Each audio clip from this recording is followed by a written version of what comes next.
മഴക്കാലത്തേക്കുള്ള തൈകളൊക്കെ വെക്കാൻ സമയമായില്ലേ? അപ്പം അങ്ങനെ തൈകൾ തേടി നടക്കുന്നവർക്കായിട്ട് ഞാൻ സജസ്റ്റ് ചെയ്യുന്ന ഒരു അടിപൊളി പ്ലാന്റിൻ്റെ വീഡിയോ ആണ് കേട്ടോ ഇന്ന്. ദേ കാണുന്നില്ലേ, നല്ല കരിമ്പ് കടിച്ച് തിന്നുന്ന പോലത്തെ മധുരമുള്ള ടേസ്റ്റി ആയിട്ടുള്ള ചാമ്പയ്ക്ക കേട്ടോ. അപ്പോൾ ഇതിനെക്കുറിച്ചുള്ള കൂടുതൽ വിശേഷങ്ങളാണ് ഇന്നത്തെ വീഡിയോ. അപ്പോൾ ചാമ്പ വെറൈറ്റിയിൽ തന്നെ ഏറ്റവും ടേസ്റ്റി ആയിട്ടുള്ള ചാമ്പയ്ക്കയാണ് ഇപ്പം നിങ്ങൾ കാണുന്ന ഉമ്മർ ചാമ്പ കേട്ടോ. മറ്റുള്ള ചാമ്പ വെറൈറ്റീനെ അപേക്ഷിച്ച് ടേസ്റ്റിൻ്റെ കാര്യത്തിൽ ഒരു പടി മുന്നിൽ ഈ ഉമ്മർ ചാമ്പ തന്നെയാണ് കേട്ടോ. അപ്പോൾ ഈ തൈ കണ്ടോ, ഞാൻ നട്ടിട്ട് ഒരുപാട് കാലമായി, കായ്ച്ചിട്ടേ മണ്ണിൽ വെക്കും എന്നുള്ള കാര്യത്തിൽ ആളെ ചട്ടി തന്നെ നിർത്തിയേക്കാണ് കേട്ടോ. അതിലൊരു കാര്യമുണ്ട്, അതായത് നമ്മൾ ഈ പോട്ടിലൊക്കെ പ്ലാന്റ് ചെയ്യുന്ന സമയത്ത് വേര് തിങ്ങി ഫ്ലവറിങ്ങിന് ഏറ്റവും കൂടുതൽ ചാൻസ് ഈ പോട്ടിൽ വെക്കുന്ന സമയത്താട്ടോ. അങ്ങനെയാകുമ്പോൾ പെട്ടെന്ന് നമുക്ക് ഫ്ലവർ തരും. അതായത് അതല്ലാതെ നമ്മൾ നിലത്ത് വെക്കുകയാണെങ്കിലും കുറച്ച് സമയം എടുത്തിട്ടേ നമുക്ക് കായ തരുള്ളൂ കേട്ടോ. അപ്പോൾ ആ ഒരു കാര്യം നമ്മൾ എപ്പോഴും നോട്ട് ചെയ്യണം. അതായത് പുതിയ പ്ലാന്റ് നമ്മൾ വാങ്ങി വെക്കുന്ന സമയത്ത് എപ്പോഴും പോട്ടിൽ പ്ലാന്റ് ചെയ്ത് ഫ്ലവറിങ് ഒക്കെ ആയതിന് ശേഷം നിലത്ത് വെക്കുന്നതായിരിക്കും ഒന്നുകൂടി നല്ലത് കേട്ടോ. അപ്പോൾ ഇതേ കണ്ടോ, ചെറിയ തൈയാണ്, അധികം കനമൊന്നുമില്ലല്ലോ.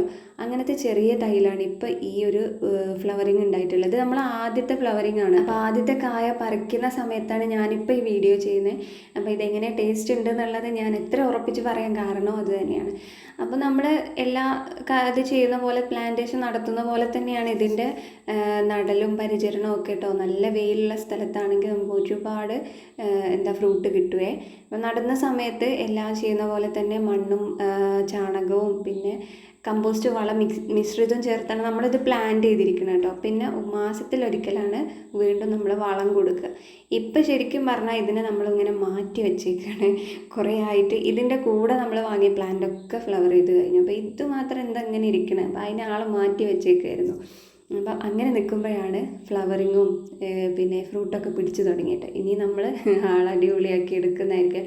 അതുകൊണ്ടായിരിക്കാം ഇതിൻ്റെ കായ ഇത്രയൊന്നും അല്ല ഉണ്ടാവുക, ശരിക്കും ഒന്നുകൂടെ സൈസ് ഉണ്ടാവുന്നതാണ്. പക്ഷേ നമ്മൾ വലിയൊരു ശ്രദ്ധ കൊടുക്കാത്തതുകൊണ്ടായിരിക്കും. അതേപോലെ ഭയങ്കര റെഡ് കളറാണ് കേട്ടോ. നമ്മുടെ ഈ ക്യാമറ ഒന്നുകൂടി വൈറ്റായി കാണിക്കുന്നുണ്ട്, ഒന്നും ബ്രൈറ്റായി കാണിക്കുന്നുണ്ട് കേട്ടോ. അപ്പോൾ അത് കാണാൻ തന്നെ ഭയങ്കര രസമാണ്. അതേപോലെ ടേസ്റ്റ് എന്താണെന്ന് വെച്ച് കഴിഞ്ഞാൽ നല്ല ക്രിസ്പിയാണ്, നല്ല ഇങ്ങനെ കടിച്ച് തിന്നാനായിട്ട് ഭയങ്കര രസമുണ്ട്. അതേപോലെ ഞാൻ നേരത്തെ പറഞ്ഞില്ലേ, അതേപോലെ തന്നെ നല്ല കരിമ്പിൻ്റെ പോലത്തെ മധുരമുണ്ട് കേട്ടോ. അപ്പോൾ അടിപൊളി ടേസ്റ്റാണ്. ഇനി എന്താണെന്ന് വെച്ചാൽ, നിങ്ങൾ ഇങ്ങനെ ഒരു പ്ലാന്റ് വെക്കാനൊക്കെ ഉദ്ദേശിക്കുന്നെങ്കിൽ, നിങ്ങളൊരു ചാമ്പ പ്രേമിയാണെങ്കിൽ തീർച്ചയായിട്ടും ധൈര്യമായിട്ട് വാങ്ങി വെച്ചോളൂ. ഒരിക്കലും നിങ്ങൾ ഈ ഒരു പ്ലാന്റിന്, ഈ ഒരു ഫ്രൂട്ടിന് കുറ്റം പറയില്ല. അത്രയ്ക്ക് ടേസ്റ്റ് ഉണ്ട് കേട്ടോ. എന്തായാലും എനിക്കൊരുപാട് ഇഷ്ടമായി.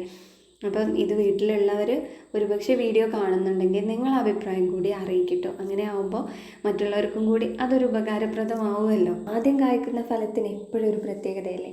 അതായത് നമ്മളെ അധ്വാനത്തിൻ്റെ, അത്രയും കാലത്തെ അധ്വാനത്തിൻ്റെ ഫലം നമുക്ക് ഒരുപാട് സ്നേഹവും ഇഷ്ടമൊക്കെ തോന്നൂലേ. ആദ്യമായിട്ട് കായ്ച്ചിട്ട് കായ പറിച്ച് അതിൻ്റെ ടേസ്റ്റ് നോക്കുന്ന സമയത്ത് അതേ ഒരു ഫീലിംഗാണ് ഇപ്പോൾ എനിക്കുള്ളത് കേട്ടോ. ഇനി വേറൊരു കാര്യം എന്താണെന്ന് വെച്ചാൽ, ഇതിൻ്റെ വളപ്രയോഗമാണ് കേട്ടോ. നമ്മൾ വളം പ്രയോഗിക്കുന്ന 1 മാസം അല്ലെങ്കിൽ 2 ആഴ്ച കൂടുമ്പോഴാണ് നമ്മൾ വളം കൊടുക്കുക. അത് ഏതാണെന്ന് ചോദിച്ചു കഴിഞ്ഞാൽ ചാണകപ്പൊടിയോ അല്ലെങ്കിൽ കോഴിക്കാഷ്ടോ കിട്ടും. അത് നല്ല വളമാണ് കേട്ടോ, നല്ല റിസൾട്ടാണ് നമ്മൾ കോഴിക്കാഷ്ടോ അല്ലെങ്കിൽ ചാണകപ്പൊടിയൊക്കെ ഉപയോഗിക്കുന്ന സമയത്ത്. അതാണ് നമ്മൾ യൂസ് ചെയ്യുന്ന മെയിനായിട്ടുള്ള വളം. പിന്നെ നല്ല വെള്ളം കൊടുക്കും. അതേപോലെ നല്ല വെയിലുള്ള സ്ഥലത്ത് വെച്ച് കഴിഞ്ഞാൽ വൻ റിസൾട്ടായിരിക്കും നമുക്ക് കിട്ടും.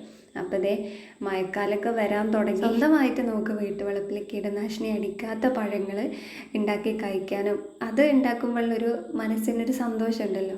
അങ്ങനെ ഹാപ്പി ആയിട്ട് ജീവിക്കാനും എല്ലാവർക്കും സാധിക്കട്ടെ എന്ന് പ്രാർത്ഥിച്ചുകൊണ്ട് എല്ലാവർക്കും നല്ലൊരു ദിവസം ആശംസിച്ചുകൊണ്ട് ഇന്നത്തെ വീഡിയോസ് തൽക്കാലം ഇവിടെ അവസാനിപ്പിക്കുകയാണ്. പുതിയൊരു വീഡിയോ ആയിട്ട് വീണ്ടും വരാം. അതുവരേക്കും ബായ്.